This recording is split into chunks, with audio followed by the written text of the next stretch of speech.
El jueves pasado se dio inicio al juicio oral por la muerte de Walter Oyarce Domínguez, el hincha de Alianza Lima que cayó de un palco de la tribuna sur del Estadio Monumental durante un clásico U-Alianza en septiembre del 2011 que terminó en una violenta gresca. Las imágenes de entonces fueron terribles y al final el cuerpo herido del veinteañero Oyarce aparecía bajo los palcos sin que nadie pudiera reconstruir qué es lo que había pasado exactamente.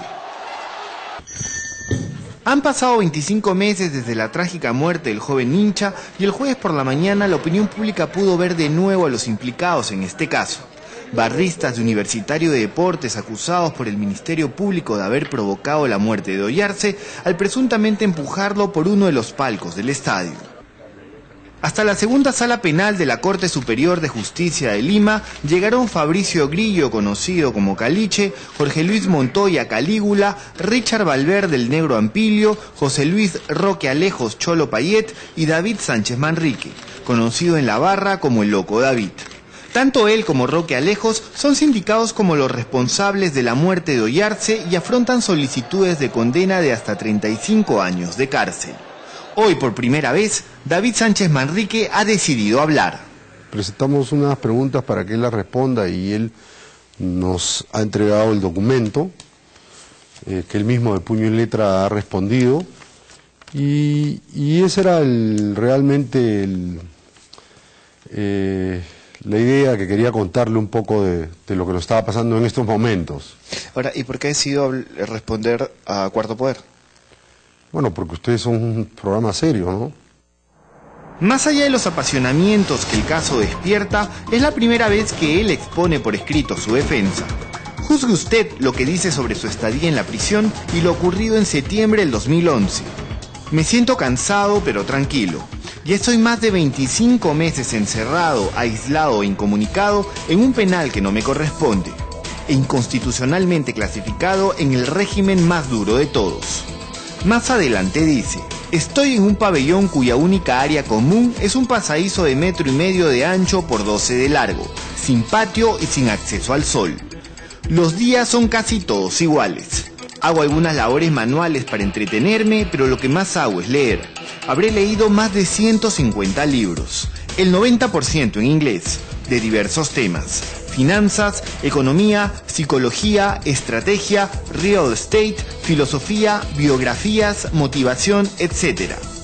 Luego sostiene que el libro más largo que ha leído en su estadía en el penal es la Biblia. Luego de asegurar que su afición y su hinchaje por la U le vienen de familia y que ha acudido con intervalos a la trinchera norte desde el año 1992, Sánchez Manrique aborda el tema puntual de los hechos ocurridos en el Estadio Monumental. Él sostiene lo siguiente: yo no sé lo que pasó con Walter. Yo estaba concentrado al 100% en la persona que me arrojaba botellas y todo fue muy rápido.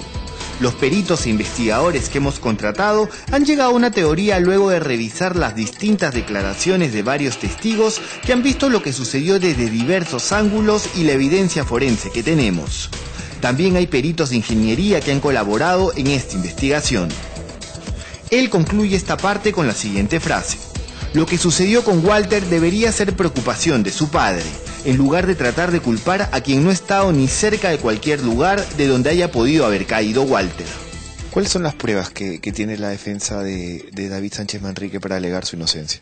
La primera de ellas es la declaración de testigos que han estado en el Estadio Nacional, en el Estadio Monumental el día de los hechos, y que han declarado cómo vieron ellos, cómo sucedieron los hechos y cómo es que Walter Oyarce cae al vacío y fallece lamentablemente. Todos ellos mantienen una uniformidad de cómo fue que Walter Oyarce va a la pelea, se parapeta en el palco 130 pegado al 132 y de ahí patea. Y al patear, lamentablemente, pierde el equilibrio porque más del 50% de su cuerpo estaba expuesto porque estaba encima del vidrio. Respecto a los testigos y pruebas presentadas por la familia Oyarce y por el Ministerio Público y que acreditarían supuestamente su responsabilidad real en la muerte del hincha aliancista, David dice lo siguiente: Están mintiendo, y las groseras contradicciones en las que ya han incurrido en sus diversas declaraciones es una prueba de su mentira. Luego añade citas bíblicas. Revisen los Salmos 52 y 64. Es posible que sus mentiras triunfen, pero el verdadero juicio justo vendrá después y ahí nadie los va a poder esconder. La otra parte presentó 8 testigos y no se notificó a nuestra parte, o sea, los abogados de David, respecto a estas declaraciones testimoniales. De esos 8 testigos, 2 testigos declararon que David estaba en la parte superior del palco 130. Sin embargo, solo 2 declararon que habían visto cómo se habían producido, según ellos, los hechos. Que Payet le levanta la pierna izquierda cuando trataba de pasar del palco 130 al 128 y David lo empujó con sus 2 manos. Ese hecho no se puede producir, porque cuando una persona trata de pasar de un palco a otro, de espaldas a la cancha, si pasa por encima del vidrio, está a una altura sumamente alta, de tal manera que para poder empujarlo al pecho, mi hijo ha tenido que saltar para empujarlo con las 2 manos. Si David no tenía ninguna responsabilidad en los hechos de esa noche en el Monumental, ¿por qué es que se fue del país? Es lo que hemos siempre dicho, ¿no? Las personas huyen ante el temor, las personas no se quedan, el miedo es un sentimiento normal. Y David se fue, pero esperaba que aparezca la forma como había caído ese joven y cómo había fallecido ese joven. O sea, las fotos y los videos, ¿no? Las fotos y los videos es lo que David dijo, yo me voy y regreso. En cierta parte, Sánchez Manrique hace alusión a lo que en su momento sostuvo Richard Valverde y Negro Ampilio, quien aseguró que tanto él como el Cholo Payet quisieron sobornarlo para que se autoinculpe. A esta persona nunca la he tratado, dice por Valverde. La primera vez que lo vi fue en el palco y me pareció raro porque no sabía quién era. Pero como era conocido de algunos de los que estaban ahí, no le tomé importancia.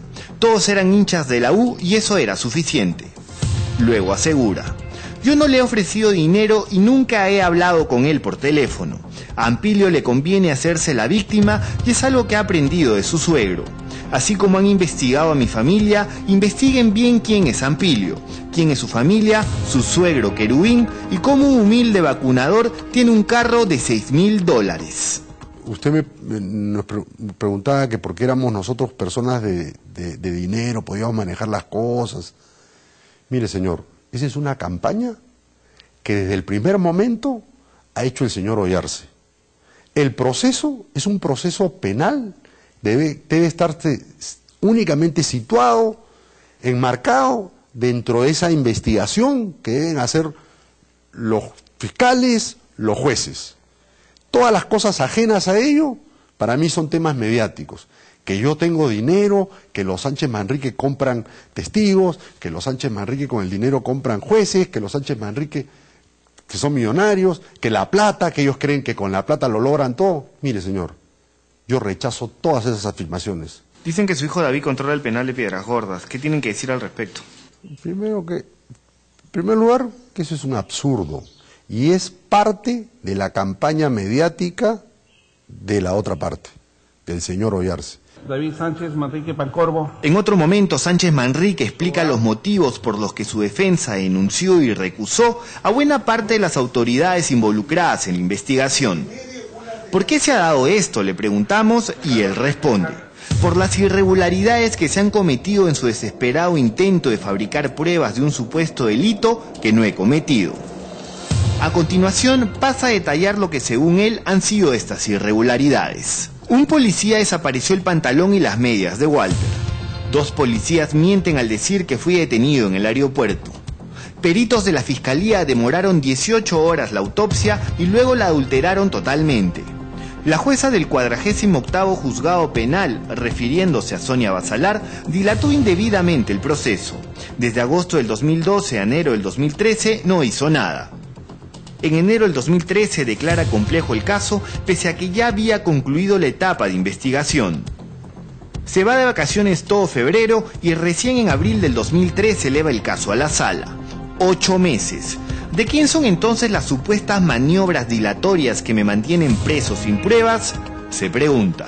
Nosotros somos los menos, y mi hijo es el que menos desea dilatar el proceso. Lo que queremos es, contra más pronto, su libertad y que este proceso acabe. Respecto a sus expectativas del juicio, Sánchez Manrique dice: ojalá que los jueces y fiscales le tomen el interés suficiente al caso y lean el expediente para que se den cuenta que no hay ninguna prueba objetiva en mi contra y las contradicciones de las diversas declaraciones de los que me intentan culpar de un supuesto crimen que no he cometido. A mí no se me juzga por una pelea, se me quiere condenar por 2 crímenes que no he cometido: homicidio calificado y disturbios. Soy inocente de ambos cargos. Yo tengo la esperanza, y creo que sí, va a administrarse justicia al final, porque hay tantas pruebas las que son, las pruebas que hay, y las declaraciones, que sería realmente un absurdo que mi hijo pueda ser sentenciado por el delito que se le acusa que no ha cometido. Señor, usted tiene un punto de vista distinto. Sí, la verdad que sí, porque se ha demostrado que no han sido imparciales. Tengo la esperanza de que cambien, como dice mi esposo, pero no estoy muy de acuerdo con ellos. Al final, Sánchez Manrique ensaya una suerte de mea culpa. Si tuviera que decir algo a la opinión pública, ¿qué le diría? Quiero pedirles disculpas por los vergonzosos actos de violencia que en un lamentable estado de ebriedad protagonicé en septiembre del 2011. Desde un primer momento vengo colaborando con la justicia y lo seguiré haciendo hasta que termine este proceso. Esperemos que con una sentencia justa por lo que he hecho y no por los delitos que se me acusa, delitos de los que soy totalmente inocente. No soy un asesino ni he cometido disturbios. Esto fue una pelea, concluye. ¿Cuál es el estado de salud de David Sánchez Manrique? ¿Cómo lo ven ustedes? Bueno, mi hijo ha adelgazado muchísimo, ha bajado 24 kilos en todo este proceso. Gracias a Dios, de salud física está bien, pero sí, o sea, ha pasado por unos periodos fuertes de depresión, ¿no? Porque lleva 25 o más meses encerrado y eso a cualquiera le produce, ¿no?, una depresión, y además por la falta de sol también, porque no tiene derecho a patio, él se encuentra bastante pálido, pero gracias a Dios tratando de alimentarse lo mejor posible para no enfermarse, ¿no? Esta es la versión de David Sánchez Manrique que cada quien puede juzgar. Por lo pronto, las audiencias por el juicio oral serán retomadas este martes 12. El inicio de un proceso largo, sin duda. Algo con el que todas las partes parecen estar de acuerdo.